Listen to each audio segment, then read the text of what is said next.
না বলা। তার থেকে আমি একটা জিনিস কি বুঝলাম যে আমি যে ক্ষতিটা নিয়ে এখানে ট্রান্সক্রিপশনের জন্য ট্রান্সক্রাইব করছি এগুলো কালেক্ট করছি এই যে ট্রান্সক্রাইব করছি সেটার যে আর্কিটেক্ট সেটার যে প্রত্যয়রূপ এর ঠিক আগে সে যেখান থেকে আমার নাম ডক্টর গার্গী ভট্টাচার্য। আচ্ছা, আজকের কি প্রোগ্রাম ছিল? আজকের অনুষ্ঠান ছিল এই যে রিসার্চ মেথোডোলজি এন্ড ম্যানুস্ক্রিপ্টোলজি হচ্ছে আজকে সম্ভবত তার শেষ দিন। আমার আজকে এর উপরে একটা শেষের লেকচার ছিল।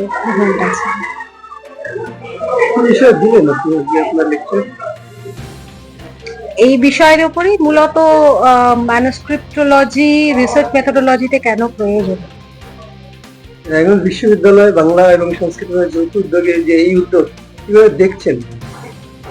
খুবই ভালো উদ্যোগ, সাধু উদ্যোগ, এবং এটা হাতে কলমে যদি সকলে প্রয়োগ করতে পারে যা কিছু এখানে পড়ানো হচ্ছে তাতে গবেষণা পদ্ধতির উন্নতি হবে এবং গবেষণার যে মান সেটাও আরো উন্নতি হবে। নাম? আমি ডক্টর স্বপন মাল। এই যে কর্মশালার আপনি কি দায়িত্বে আছেন? আমি কার্যনির্বাহী সম্পাদক। আজকে তো শেষ দিন, প্রথম দিন থেকে শুরু করে আজকে কি কি হলো এবং কারা কারা এই কর্মশালায় অংশগ্রহণ করেছিলেন, তারা স্পোক পার্সন ছিলেন?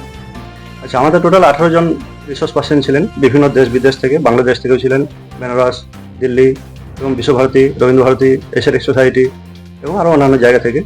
তারা সকলে 7 দিন ধরে এই আমাদের গবেষণা পদ্ধতি এবং ম্যানুস্ক্রিপ্টোলজি অর্থাৎ পুঁথিবিদ্যা চর্চার উপরে বিশেষ আলোচনা করেছেন। সকলেই পুঁথি বিষয়ে পারদর্শী। এগুলো আমাদের খুবই অজানা বিষয় ছাত্রছাত্রী, গবেষক গবেষিকা এবং শিক্ষকদেরও। তাই তাদের সকলকে তারা অত্যন্ত যত্ন সহকারে ক্লাস নিয়েছেন, পড়িয়েছেন, আলোচনা করেছেন। আমরা সকলেই সমৃদ্ধ হয়েছি। আশা করছি ভবিষ্যতে এই আলোচনার মাধ্যমে সমৃদ্ধ হয়ে আমরা ভবিষ্যতে গবেষণার দিকটাকে আরো বেশি প্রশস্ত করতে পারবো। যে অনেকেই আলোচনা করলেন যে পুঁথি পাওয়াটা মুশকিল, তো রায়গঞ্জ বিশ্ববিদ্যালয় কি ভাবনা চিন্তা করবে সে বিষয়ে? হ্যাঁ, রায়গঞ্জ বিশ্ববিদ্যালয়ের ভাবনা চিন্তা ইতিমধ্যেই আছে, সেই জন্যই আরেকবার এই কর্মশালা করা হচ্ছে। আমাদের বিশ্ববিদ্যালয়ের যিনি মাননীয় উপাচার্য প্রফেসর দীপক কুমার রায় মহাশয়, তিনি পুঁথি বিষয়ে বিশারদ এবং তিনি ইতিমধ্যেই একটা পুঁথি আমাদের বিশ্ববিদ্যালয়ে দান করেছেন এবং গতকালকে আরেকজন এসেছিলেন দলিত সাহিত্য একাডেমি পশ্চিমবঙ্গ সরকারের পক্ষ থেকে ডক্টর শ্যামল বেরা মহাশয়, তিনিও একটি পুঁথি দান করেছেন। আমরা ভবিষ্যতে ভিসি স্যারের নির্দেশে আবার আমরা পুঁথি সংগ্রহের জন্য বিভিন্ন জায়গায় যাব এবং স্যার যেমন ভাবে পরামর্শ দেবেন সেভাবে আমরা কাজ করব। যারা কর্মশালা অংশগ্রহণ করেছিলেন তারা কর্মশালা অন্তে তাদের মূল্যায়নটা কিভাবে হয়?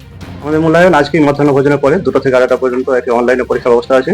সামগ্রিক আলোচনার পরিপ্রেক্ষিতে একটা প্রশ্নপত্র তৈরি করা হয়েছে, সেখানে যারা অংশগ্রহণকারী বা কারিনী ছিলেন তারা সকলে সেখানে উত্তর দেবেন এবং পরবর্তীকালে অনুষ্ঠান শেষের পরই আবার একটা গুগল ফর্ম দেওয়া হবে, সেখানে ফিডব্যাক নেওয়া হবে যে আমাদের এই যে সপ্তদিবসীয় আন্তর্জাতিক মানের কর্মশালা, সেখানকার আমাদের কর্মশালা থেকে তারা কি শিখলো, কি জানতে পারলো, বা আমাদের প্রতিবেশী কি আছে, ভবিষ্যতে আমরা আরো কিভাবে বিভিন্ন রকম অনুষ্ঠান সুসমৃদ্ধভাবে করতে পারি সেই বিষয়ে আমরা ব্যবস্থায় রাখছি। আপনার শখের মোবাইল ফোন অথবা ইলেকট্রনিক্স সরঞ্জাম কেনাকাটার এক ভরসাযোগ্য নাম পাল মোবাইল। উত্তর দিনাজপুরের রায়গঞ্জে অবস্থিত এই পাল মোবাইলে আপনি পাচ্ছেন Vivo, Oppo, Xiaomi, Realme, OnePlus, nothing, Motorola, iPhone সহ সকল নামি দামি কোম্পানির যে কোনো মডেলের মোবাইল। এছাড়াও রয়েছে ওয়ালপুল, এলজি, স্যামসাং, হায়ারের মতো বিশ্বস্ত সকল কোম্পানির TV, fridge, AC, washing machine সহ প্রয়োজনীয় সকল প্রকার ইলেকট্রনিক্স আইটেমের বিপুল সম্ভার। তাহলে আর দেরি কেন? বাজারে সবথেকে সুলভ মূল্যে আপনার পছন্দের মোবাইল ও ইলেকট্রনিক্স সামগ্রী কেনার জন্য আজই চলে আসুন পাল মোবাইলে। ঠিকানা সুভাষগঞ্জ, রায়গঞ্জ, উত্তর দিনাজপুর। বিস্তারিত জানতে যোগাযোগ করুন এই নম্বরে।